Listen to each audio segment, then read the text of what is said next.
మనం ఇప్పుడు ఏలూరు జిల్లా పోలవరం మండలం ఎలండ్రిపేటలో ఉన్నాం. సోమవారం రాత్రి 7-8 గంటల సుమారులో మరి చింతల చెరువు అబ్రహాం గారు అనే ఇల్లు కరెంట్ షాక్ వల్ల మొత్తం పూర్తిగా వాళ్ళు వేసుకోవటానికి బట్టలు కానివ్వండి లేక ఇంకేమీ లేకుండా దహనం అయిపోయి మరి అది తెలుసుకున్న తాళపూడి నుండి ఆదరణ సేవా సంస్థ ద్వారా మేము వచ్చి ఇక్కడ హెల్ప్ చేయడం అనేది జరిగింది.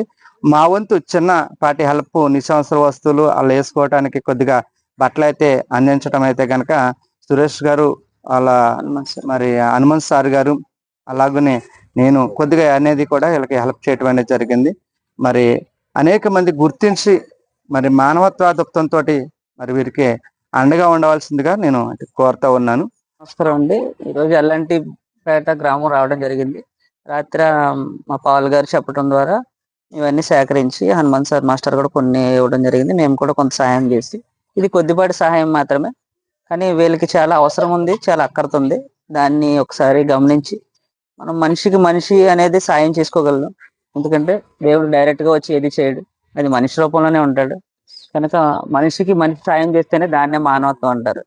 అలాగా ఎవరైనా వీరికి సాయం చేయాలనుకుంటే మీరు అక్కడ నెక్స్ట్ వీడియో కూడా చూడొచ్చు, ఎలా కాలింది అనేది చూసుకుని అప్పుడు వీళ్ళ నెంబర్ కూడా ఇస్తాం. వీరు డైరెక్ట్గా వచ్చి వీళ్ళకి ఏమైనా సాయం చేయగలిగితే మానవత్వంతో సాయం చేయగలరని మేము కోరుతున్నాం. ఇట్లు ఆదరణ సేవా సంస్థ. ఏ విధంగా కాలిపోయింది ఆ ఇల్లు, ఎంత నష్టం జరిగిందో మా కళ్ళతోటి మీరు చూసేలాగా వీడియో తీస్తా ఉన్నాం. చూడండి, ఒక తలుపు కూడా కనీసం ఏ విధంగా కూడా ఆనమం లేకుండా కాలిపోయింది.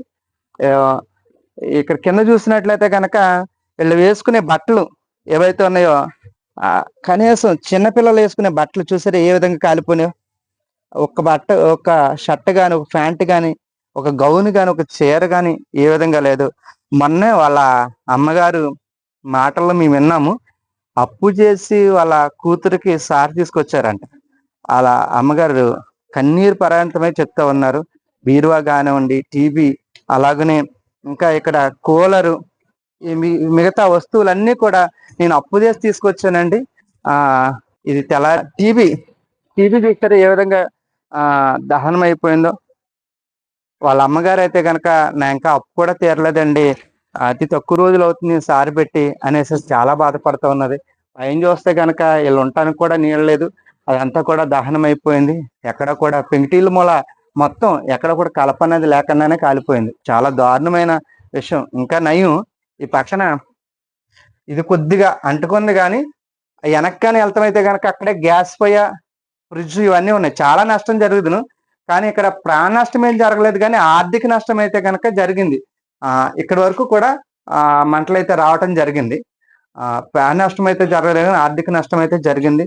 చాలా అమౌంట్ అయితే 40,000 సుమారు అమౌంట్ కాలిపోవడం జరిగింది. క్యాష్ రూపంగా బంగారం ఒకటి దాదాపు 4 కాసుల రూపాయలు, 4 కాసులు బంగారం, అలాగనే వెండి దాదాపు 16 తులాలు 17 తులాలు వెండి కూడా కాలిపోయింది అనేసి చెప్పడం జరిగింది. ఏదేమైనప్పుడు కూడా ఆ నష్టాన్ని మనం తీసుకురాలేం, కానీ కొంత మేరకైతే కనుక మనం సాయం చేయాలనే ఆలోచనతో అయితే కనుక నా మట్టుకు నేను ఒక అడుగు ముందుకేసి రావటం జరిగింది. చాలా మంది చూస్తూ ఉంటారు, చాలా మందికి చేస్తూ ఉన్నారు. మరి మానవతా దృక్పథంతో ఎవరైనా ముందుకు వచ్చి మరి ఇక్కడ వీరికి హెల్ప్ చేయవలసిందిగా నా తరపున మిమ్మల్ని అందరినీ కూడా మనస్ఫూర్తిగా కోరుతా ఉన్నాం.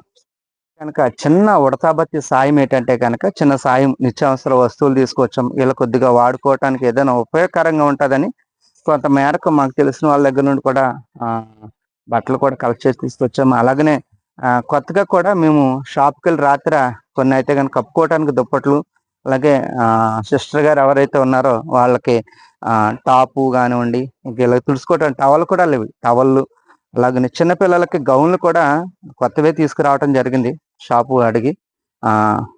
ఇవన్నీ కూడా అలాగనే బాబుకి బట్టలు, వాళ్ళ చిన్నపిల్లలు కదా వాళ్ళు వేసుకోవటానికి మాట బాబు ఉన్నాడు, ఆయనకు కూడా సరిపోలాగా. అలాగనే ఎవరైతే కనుక మరి ఉన్నారు ఇంటి వాంటారు ఆయనకు కూడా బట్టలు లేవు కాబట్టి వారికి కూడా ఓ జత, అలాగనే వీళ్ళు కప్పుకోవడానికి దుప్పట్లు కూడా లేవు, దుప్పట్లు కూడా తీసుకురావడం జరిగింది. మా వంతు అయితే కనుక చిన్న సాయం అయితే చేస్తాము, మరి మీ వంతు సాయం కూడా వీళ్ళకి అందిస్తారనేసి నేను